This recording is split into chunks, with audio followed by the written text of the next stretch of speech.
வணக்கம். இது GDS views channel. Vinayagar அகவல் படித்தோம். இப்பொழுது பார்க்க இருப்பது காரிய சித்தி மாலை. நாம் இவ்வுலகில் செய்யும் எல்லா காரியங்களுக்கும் தெய்வ திருவருளே துணையாக இருக்கிறது. எல்லா காரியங்களும் இடையூறு இல்லாமல் இனிது நிறைவேற செய்பவர் ஆணைமுக கடவுள்.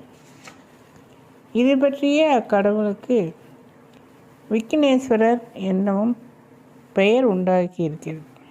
முன்காலத்தில் காசிப முனிவர் முதலியோர் தம்முன் அருள் செய்ய எழுந்தருளிய ஆணைமுக கடவுள் மீது 8 பாடல்கள் பாடினார்.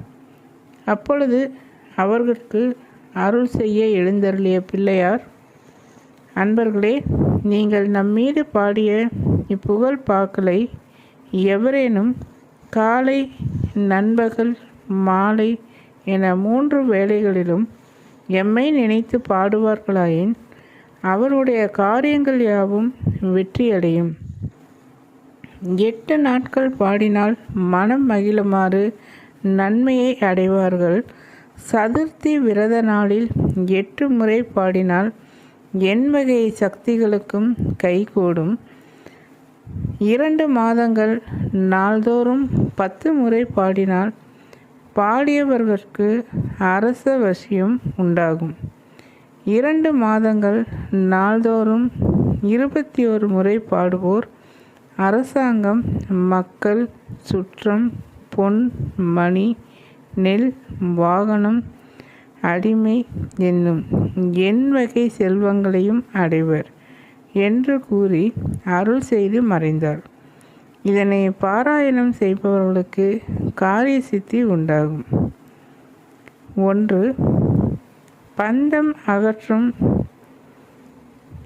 அனந்த குண பரப்பும் எவன்பால் உதிக்குமோ, எந்த உலகம் எவனிடத்தில் ஈண்டி இருந்து சுரக்குமோ, சந்தமறை ஆகமங்கலைகள் அனைத்தும் எவன்பால் தக வருமோ, அந்த இறையாம் கணபதியை அன்பு கூற தொழுகின்றோம்.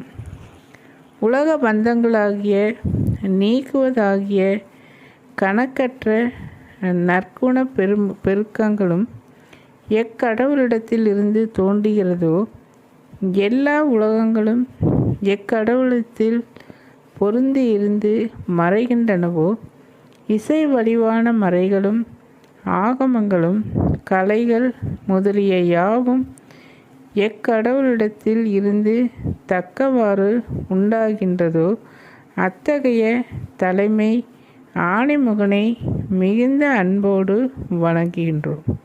நன்றி.